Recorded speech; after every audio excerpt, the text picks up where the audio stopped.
এদেশের বেসরকারি শিক্ষকদের প্রাণের দাবি শিক্ষা ব্যবস্থা জাতীয়করণের লক্ষ্যে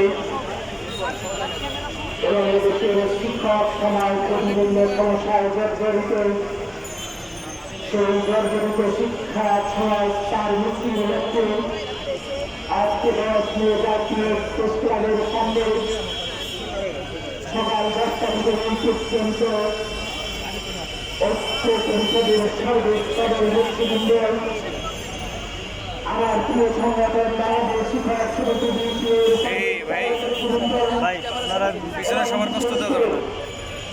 আমাদের হৃদয় স্পন্দন প্রাণের স্পন্দন সারা বাংলাদেশ থেকে যে সকল শিক্ষক কর্মচারী ভাই বোনেরা আজকের এই মহাসভায় উপস্থিত হয়েছেন শিক্ষক কর্মচারী ঐক্য পরিষদের পক্ষ থেকে আপনাদেরকে আন্তরিক অভিনন্দন এবং শুভেচ্ছা জানাচ্ছি।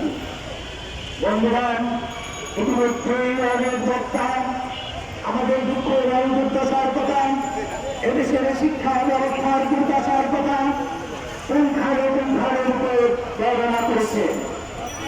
ইতিমধ্যে আপনারা শুনেছেন গত 23-এ যে আন্দোলন আপনারা করেছিলেন এই ঐতিহাসিক প্রেস ক্লাবের সামনে, সেই ঐতিহাসিক 22 দিনের উপস্থিতির মধ্য দিয়ে এদেশের অভিভাবক, শিক্ষার্থী, সচিব এবং পেশাজীবী বিভিন্ন সংগঠন তারা বুঝিয়ে দিয়েছিলেন, তারা জানিয়েছিলেন যে দেশের শিক্ষা ব্যবস্থায় সরকারি এবং বেসরকারি পাহাড় সমবৈষম্য রয়েছে। আমরা সেই পাহাড় সমবৈষম্য বিরক্তি চাই। আমরা সেই সরকারি এবং বেসরকারি যে বৈষম্য তার অবসান চাই। সেই অবসান কি আপনারা ইতিমধ্যেই জেনেছেন। আমার একজন শিক্ষক এমপি লেভেলে মাত্র 6 মাস বেতনে করে 500 থেকে 700 কিলোমিটার দূরে চাকরি করে কোনো চাকরির ব্যবস্থা নাই। সেই 12,500 টাকা বেতন থেকে আবার 10% কর্তন করা হয়, যা অত্যন্ত অমানবিক। আমাদের নতুন কোনো ব্যবস্থা নাই। শিক্ষক কর্মচারীরা চাকরি শেষে যখন জীবনের সামনে শিক্ষকতা জীবন শেষ করে ঘরে ফিরে যায়, তখন তার যে সামান্যটুকু অবসর এবং কল্যাণ থেকে পায়, সেই অবসর এবং কল্যাণ প্রাপ্তি আগেই তিনি মৃত্যুবরণ করেন। অনেক শিক্ষক কর্মচারী আছেন দুরারোগ্য বেদিনাক্রান্ত হয়ে চিকিৎসার অভাবে মৃত্যুবরণ করেন, অথচ তার ন্যায্য প্রাপ্তি কল্যাণ এবং অবসর 4 থেকে 10 বছরের মধ্যে সে সুবিধা পায় না। ইতিমধ্যে আপনারা দেখেছেন কমিটি নামক একটি জাতকন, যে জাতকনে পিষ্ট হয়ে এদেশের শিক্ষা ব্যবস্থা ধ্বংসের দ্বার প্রান্তে পৌঁছেছে। সেই কমিটি নামক জাতকনের অবসান চেয়ে আমরা কমিটি প্রথা বিলুপ্ত চেয়েছি। আপনারা দেখেছেন এদেশে সরকারি এবং বেসরকারি যে বৈষম্য, সরকারি প্রতিষ্ঠানের শিক্ষকরা বিশেষ করে প্রধান শিক্ষক 6 গ্রেডে বেতন পায়, বেসরকারি প্রতিষ্ঠান প্রধানরা 7ম গ্রেডে বেতন পায়, অথচ তারা একদিন একই গ্রেডে বেতন পাইত। আমরা এটারও অবসান চাই। এটা শুধু আর্থিক নয়, আজকে আপনারা খেয়াল করেছেন এদেশের 57 শিক্ষা ব্যবস্থা এই বেসরকারি শিক্ষক সমাজ তারা দায়িত্ব পালন করে, অথচ প্রাপ্তির ক্ষেত্রে পাহাড় সমবৈষম্য রয়েছে। আমরা স্পষ্টভাবে বলতে চাই, যদি আমি একই ক্যারিকুলাম পড়াই, যদি আমি একই বইয়ে পাঠদান করি, যদি আমি একই প্রশ্নপত্রে উত্তরপত্র মূল্যায়ন করি, যদি 97 শিক্ষা ব্যবস্থা আমরা এদেশে দায়িত্ব পালন করি, তাহলে কেন সরকারি এবং বেসরকারি এই বৈষম্য থাকবে? আমরা এই বৈষম্য চাই না। আমরা চাই যে বৈষম্যের অবসান হোক। ইতিমধ্যেই আপনারা দেখেছেন 2023-এর সেই উত্তাল আন্দোলন থেকে, 2023-এর সেই জনসমুদ্র থেকে আমাদের শিক্ষক সমিতি এবং শিক্ষক ইউনিয়ন সহ আরো শিক্ষক নেতৃবৃন্দ মোর্চায় আমরা এই রাত পথে বসেছিলাম। আমরা সেদিন সরকারের কাছে দাবি জানিয়েছিলাম যে জাতীয়করণ ছাড়া দেশের শিক্ষা ব্যবস্থার কোনো পরিবর্তন হবে না। তাই আমাদের মূল দাবি দাবি হচ্ছে শিক্ষা ব্যবস্থাকে অবশ্যই জাতীয়করণ করতে হবে। কিন্তু দুর্ভাগ্যের বিষয়, সেদিনের দায়িত্বপ্রাপ্ত সেই শিক্ষামন্ত্রী, কুখ্যাত শিক্ষামন্ত্রী দীপু বণিক আমাদের দাবির প্রতি কটাক্ষ করেছিলেন। তিনি বলেছিলেন শিক্ষকরা নাকি ঘটনাচক্রে শিক্ষক হয় এবং শিক্ষকদের যোগ্যতা নিয়ে তিনি প্রশ্ন করেছিলেন। আজকে তাকে প্রশ্ন করতে চাই, অনেক যোগ্যতা ছিল আপনার। সেদিনও বলেছিলাম ডাক্তার হয়ে মন্ত্রী হয়েছেন, ডাক্তার হয়ে ডাক্তারি পেশায় না গিয়ে রাজনীতিবিদ হয়েছেন। আপনি ঘটনা চক্রের রাজনীতিবিদ অথবা ঘটনা চক্রের ডাক্তার। সেদিন এই স্টেজ থেকে বলেছিলাম মাননীয় মন্ত্রী, আপনি যতই কটাক্ষ করেন না কেন, আপনি জানেন না আগামী দিন আপনার অবস্থান কোথায় হবে, আপনি কোথায় যাবেন। নিয়তির নির্মম পরিহাস, আজকে তিনি কোথায় আছেন আমরা সকলেই জানি। একজন শিক্ষামন্ত্রী সাবেক, তিনি আজকে চক্ষু মোছার জন্য আদালতের কাঠগড়ায় দাঁড়িয়ে যে টিস্যু ব্যবহার করেছিলেন, সেই টিস্যুতেই তিনি চিঠি লিখলেন, সাংবাদিকদের চোখ এড়িয়ে যায় নাই। এটি হচ্ছে নিয়তির নির্মম পরিহাস। সেদিন শিক্ষক 5.5 লক্ষ শিক্ষক কর্মচারীর সাথে উপহাস করেছিলেন, আজকে সেই উপহাসের পাত্রী হিসেবে আপনি কোথায় আছেন? আমরা বিশ্বাস করি আজকে যারা ক্ষমতায় আছে, আগামী দিনে যারা ক্ষমতায় থাকবেন, নিশ্চয়ই ক্ষমতা চিরদিনের নয়।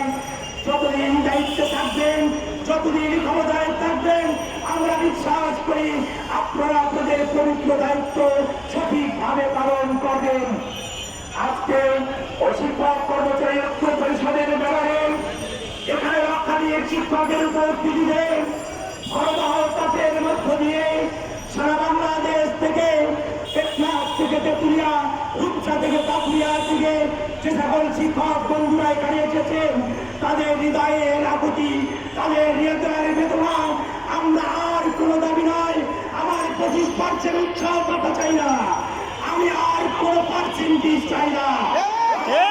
দাবি হবে আগামী ঈদুল ফিতরের আগে, আগামী ঈদুল ফিতরের আগে, ঈদুল আজহার আগে 25% উৎসাহ বাধার পরিবর্তন করে অনতিবিলম্বে আগামী 17 মের পূর্বে 100% উৎসাহ বাধার ঘোষণা দিতে হবে। সরকারি শিক্ষক কর্মচারীদের নাই বাড়ি ভাড়া এবং পূর্ণাঙ্গ চিকিৎসা বাধা সর্বোপরি আপনাদের একটি ম্যাচের কিছু চাই। সেই 2023 সালে এখানে যে সকল শিক্ষক কর্মচারী নেতৃবৃন্দ সহ শিক্ষক কর্মচারী উপস্থিত হয়েছেন, কাপড়ের কাপড় পরে যখন রাজপথে বসেছিলাম, সেদিন মৃত্যুকে ভয় করি নাই, চাকরিকে তোয়াক্কা করি নাই। শুধু শিক্ষক কর্মচারীদের দাবির কথা নিয়ে, শিক্ষক কর্মচারীদের বাক্যের উন্নয়নের কথা নিয়ে, এদেশের শিক্ষা ব্যবস্থার পরিবর্তনের কথা বলে কাপড়ের কাপড় গায়ে জড়িয়েছিলাম। হতে পারে না। তাই একটি কথা বলতে চাই, আগামী দিনেও আগামী 17 তারিখের পূর্বে যদি আমাদের সুনির্দিষ্টভাবে এই যে 11 দফা, এর মূল দফা হচ্ছে শিক্ষা ব্যবস্থা জাতীয়করণ।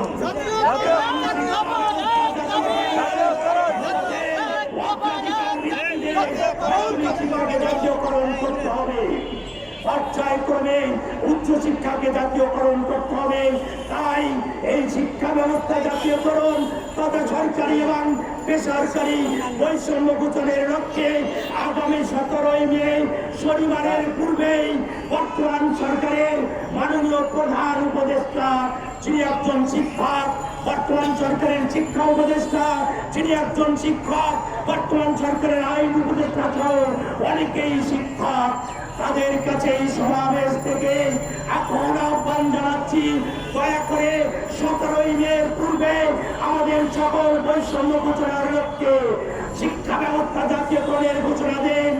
অনতিবিলম্বে প্রাপ্তির ক্ষেত্রে, আর্থিক প্রাপ্তির ক্ষেত্রে সকল বৈষম্য ঘুচিয়ে প্রজ্ঞাপন জারি করুন। অন্যথায় আগামী 17 মে শনিবার বাংলাদেশের সকল শিক্ষক কর্মচারী এই রাজপথে অবস্থান করে লাগাতার অবস্থান কর্মসূচি পালন করা হবে। 17ই মে থেকে লাগাতার অবস্থান কর্মসূচি পালন করা হবে এবং যতদিন পর্যন্ত আমাদের শিক্ষা ব্যবস্থার জাতীয়করণের ঘোষণা না আসবে, 100% উৎসাহ ভাতার ঘোষণা না আসবে, পূর্ণাঙ্গ বাড়ি ভাড়া এবং চিকিৎসা ভাতার ঘোষণা না আসবে, ততক্ষণ পর্যন্ত এই রাজপথ ছেড়ে কেউই ফিরে যাব না। আমাদের অঙ্গীকার, সেই লক্ষ্যে আপনারা প্রতিটি উপজেলায়, প্রতিটি জেলায়, অঞ্চলে আজকে থেকে প্রস্তুতি গ্রহণ করবেন।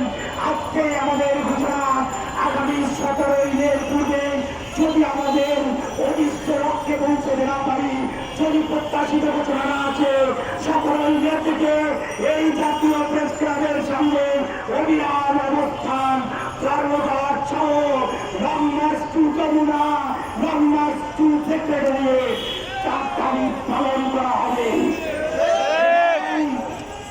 এবং যদি একটি কথা বলতে চাই, কাপড়ের কাপড় যেহেতু গায়ে জড়িয়েছি, হয় কারাবরণ না হয় জাতীয়করণ, মৃত্যুবরণ।